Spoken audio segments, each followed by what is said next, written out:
ನೋಡಿ, ಪ್ರತಿ ಶಾಸ್ತ್ರಿಯೂ ಕೂಡ ತಡೆ ಯಾಕೆ ನಮ್ಮ ಕ್ಷೇತ್ರದ ಹೆಸರನ್ನ ಹಾಳು ಮಾಡಬೇಡಿ. ಅದನ್ನ ನಾವು ನಮ್ಮ ಕ್ಷೇತ್ರದ ಹೆಸರನ್ನ ಹಾಳು ಮಾಡಕ್ ಬಂದಿದ್ದೀವಿ ಇಲ್ಲಿ. ನಾವು ಒಂದು ಹೆಣ್ಣು ಮಗಳಿಗೆ ಆಗಿರುವಂತಹ ಅನ್ಯಾಯವನ್ನ ಪ್ರಶ್ನೆ ಮಾಡೋದಕ್ಕೆ ಬಂದಿದ್ದೀವಿ. ನಿಮ್ಮ ಕ್ಷೇತ್ರದಲ್ಲೇ ಆಗಿದೆ, ನಿಮ್ಮ ಕ್ಷೇತ್ರದ ಹೆಸರು ಹಾಳಾಗ್ತಾ ಇದೆ. ಅದನ್ನ ನಿಮ್ಗೆ ಗಟ್ಟಿ ಇದೆಯಲ್ಲ, ನಿಮ್ಮಲ್ಲಿ ಎಲ್ಲ ರೀತಿ ಬಾಂಧವ್ಯ ಇದೆ. ಆ ಬಾಂಧವ್ಯನ ಬೆಳೆಸ್ಕೊಂಡ ಹೆಣ್ಣು ಮಗಳಿಗೆ ನ್ಯಾಯ ಕೊಡಿಸಲ್ಲ. ನಾವೇ ಯಾಕೆ ನಿಂತಬೇಕು ಹೋರಾಟಕ್ಕೆ? ಇವತ್ತು ಯಾಕೆ ನಾವು ಈ ಬೆಲೆನ ಇಡ್ತಾ ಇದೀವಿ ಅಂದ್ರೆ, ಇವತ್ತು ಸೌಜನ್ಯಗಾಗಿದೆ, ನಾಳೆ ಇನ್ನೊಬ್ಬರಿಗೆ ಆಗ್ಬೋದು, ಅಥವಾ ನಾಳೆ ನಮ್ಮ ಒಕ್ಕೂಟದಲ್ಲಿ ಯಾವುದೋ ಹೆಣ್ಣು ಮಗಳಿಗೆ ಆದಾಗ ನಾವು ಹಿಂದೆ ಕೈಗೊಳ್ಕೊಂಡು ಕೂತ್ಕೊಳ್ಬೇಕಾ? ನಾವು ಪ್ರಶ್ನೆ ಮಾಡಬಾರ್ದಾದ್ರೆ ದೈವಿಕ ಗೃಹ ಇಲಾಖೆ ಮತ್ತು ಆರಕ್ಷಕ ಇಲಾಖೆ ನಾವು ಯಾರು ಕೂಡ ಆರಕ್ಷಕರ ವಿರೋಧಿಗಳಲ್ಲ, ಎಲ್ಲ ಬಾಂಧವ್ಯದಲ್ಲೇ ಇರ್ತೀವಿ. ಆದರೆ ಎಲ್ಲೋ ತಪ್ಪು ಮಾಡುವಾಗ ಅಂತವನ್ನ ವಿರುದ್ಧ ಧ್ವನಿ ಇರ್ತಕ್ಕಂಥದ್ದು ನಮ್ಮ ಕರ್ತವ್ಯ. ನಾವು ಧ್ವನಿ ಎತ್ತೇ ಎತ್ತೀವಿ. ಆದಷ್ಟು ಬೇಗ ಗೃಹ ಇಲಾಖೆ ಮತ್ತು ಮಾನ್ಯ ಮುಖ್ಯಮಂತ್ರಿಗಳು ಇವತ್ತು ಎಲ್ಲ ರೀತಿ ಭಾಗ್ಯವನ್ನ ಕೊಡ್ತೀರಾ, ಮಹಿಳೆಯರಿಗೆ ಆ ಭಾಗ್ಯ ಈ ಭಾಗ್ಯ ಅನ್ನೋದಿಲ್ಲ.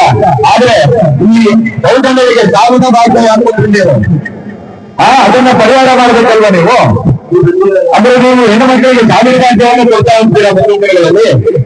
ದಯವಿಟ್ಟು ಇದನ್ನೆಲ್ಲ ನೀವು ಸರಿಯಾದಂತ ರೀತಿಯಲ್ಲಿ ಪರಿಶೀಲನೆ ಮಾಡಿ, ಅದು ಯಾವುದೇ ರೀತಿ ಬಲವಾದ ಕೈಗೂ ಕೂಡ ಯಾವುದೇ ಆಮಿಷಕ್ಕೆ ನೀವು ಒಳಗಾದ್ರೆ ನೀವು ಪ್ರಾಮಾಣಿಕವಾಗಿ ನಿಮ್ಮ ಹೊತ್ತ ಬಾಯಿಯೂ ಕೂಡ ಒಂದು ಹೆಣ್ಣು ಅಂತ ಹೇಳ್ತಿದ್ದು ಆ ಹೆಣ್ಣುಗಳಿಗೆ ಆದಷ್ಟು ಬೇಗ ನ್ಯಾಯ ಕೊಡುವಂತ ನಿಟ್ಟಿನಲ್ಲಿ ಕೆಲಸ ಮಾಡಿ ಹೇಳಿ ಈ ಮುಖಾಂತರ ಕೇಳ್ತಾ ಇದ್ದೀನಿ. ನಾನು ಸಂಪೂರ್ಣ ಕರ್ನಾಟಕ ಕನ್ನಡಿಗರ ವೇದಿಕೆ ಅಧ್ಯಕ್ಷರು ನಮಸ್ಕಾರ. ಎಲ್ಲ ಹಿರಿಯ ಹೋರಾಟಗಾರರಿಗೆ ನಮಿಸುತ್ತಾ, ಏನು ಈ ದಿನ ಸೌಜನ್ಯ ಪ್ರಕರಣಕ್ಕೆ ನ್ಯಾಯ ಸಿಗಬೇಕು ಅನ್ನುವ ನಿಟ್ಟಿನಲ್ಲಿ ಕನ್ನಡ ಒಕ್ಕೂಟ ಏನು ಹೋರಾಟವನ್ನ ಕೈಗೊಂಡಿದೆ.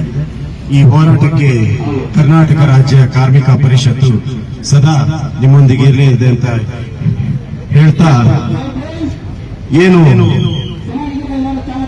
ಸಾಮಾಜಿಕ ಜಾಲತಾಣದಲ್ಲಿ ಈ ಸೌಜನ್ಯ ಪ್ರಕರಣವನ್ನ ದಿಕ್ಕು ತಪ್ಪಿಸ್ತವರಿಗೆ ನಾನೊಂದು ಮಾತನ್ನ ಹೇಳಕ್ಕೆ ಇಷ್ಟಪಡ್ತೀನಿ.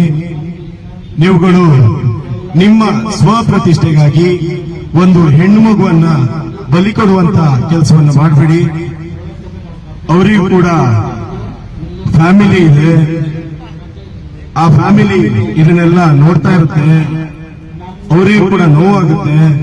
ಇದನ್ನ ದೇಶಾದ್ಯಂತ ನೋಡ್ತಾ ಇರೋ ಎಲ್ಲರೂ ಕೂಡ ಒಂದು ಈ ಪ್ರಕರಣ ಯಾವ ನಿಟ್ಟಿನಲ್ಲಿ ಹೋಗ್ತಾ ಇದೆ ಅನ್ನೋದನ್ನೇ ಒಂದು ಕ್ಲಾರಿಟಿ ಇಲ್ದಿದ್ದಂಗಾಗಿದೆ. ಎರಡು ಗುಂಡುಗಳು ಏನು ಸಾಮಾಜಿಕ ಜಾಲತಾಣದಲ್ಲಿ ನೀವು ಹೊಡೆದಾಡ್ಕೊಂತಿದ್ದೀರಾ, ಇದು ಸರಿಯಲ್ಲ. ನೀವು ನಿಜವಾಗಿಯೂ ಹೋರಾಟ ಮಾಡೋದಾದ್ರೆ ಯಾರು ತಪ್ಪಿಸ್ತಾ ಇದ್ದಾರೋ ಅವರ ವಿರುದ್ಧವಾಗಿ ಹೋರಾಟ ಮಾಡಿ ಆ ಸಹೋದರಿ ಸೌಜನ್ಯಗೆ ನ್ಯಾಯ ಕೊಡಿಸುವಂತ ಕೆಲಸ ಮಾಡಿ. ಅದನ್ನ ಬಿಟ್ಟು ನೀವು ನಿಮ್ಮ ಸ್ವ ಪ್ರತಿಷ್ಠೆಗಾಗಿ ಆ ಹೆಣ್ಣು ಮಗುವನ್ನ ಬಲಿ ಕೊಡಬೇಡಿ ಅಂತ ಹೇಳಕ್ಕೆ ನಾನು ಇಷ್ಟಪಡ್ತೇನೆ.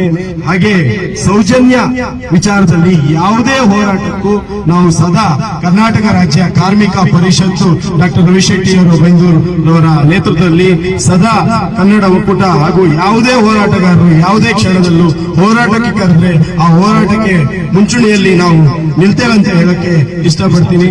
ಧನ್ಯವಾದಗಳು.